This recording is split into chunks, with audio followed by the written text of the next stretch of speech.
But on the general level of people, they have a sense of guilt and they don't know what to do with it.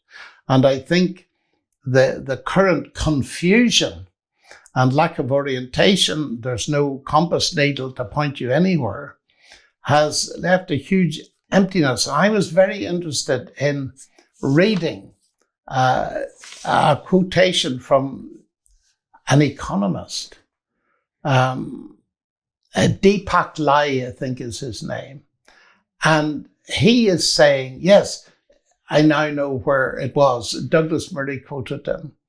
Deepak Lai said, we thought that when Christianity had been removed from the scene, atheism would take over. And he said, that's not true. Polytheism has taken over. Yes. Every person has their own God or is their own God. And now we live in an age where there's a distinct danger of artificial intelligence being treated as God. And we're in such a mess. Just apropos of nothing in particular, but again, Douglas Murray, something really captured my attention, that in a schools board in California, they got the children praying to an Aztec god. And the Aztec god, there are 20 prayers, and these children, it was mandatory that they repeat these prayers for their own benefit, and they're to a god that demanded human sacrifice. And that is documented.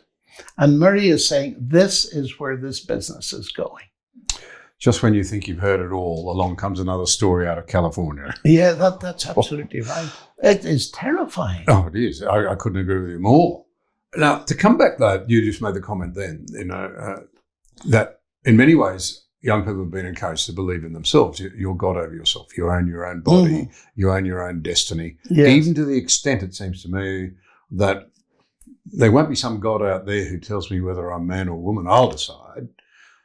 The problem with being your own God, I would have thought, and I think it's producing a massive amount of misery. I'm testing a theory of mine here with you, is actually tied up with this idea that we're not up to the task of being God, because the very way we're wired, we're aware that we're not actually godlike, that we're flawed, that there are failings. But you can't pass judgment on yourself if you're your own God. You see, you have to be perfect. So it must be somebody else's fault. Yes. And I think this is leading to this problem, this deep need. It's in denial of the need to come to grips with your own failings, your own sinfulness, because and to seek forgiveness and redemption. You haven't any source. What you said reminds me of Nietzsche's famous statement, if there were a God, I couldn't bear it not to be he. Yes. And that's a very profound statement. People, in the classical world, it goes back almost to the tension, if you could look at it that way, between Socrates, Plato, and Aristotle. That you had Plato and Socrates, saying that all we need is education, and that will sort us out. We just need to get our heads in the right space and we'll be good. And Aristotle, very much like the Apostle Paul, said, no, I know all that, but I don't have any power to be good.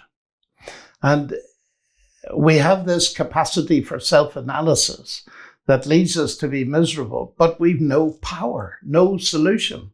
And one of the dangers, I think, of the contemporary world is we have this endless palette of gurus giving us 5 or 6 laws or 10 or however many we need. And that's all well and good, but they don't give us the power. And so that misinterpreted and taken the wrong way, which is rarely the intention of the people that lay them down, can make us more miserable still, because we can't keep these laws.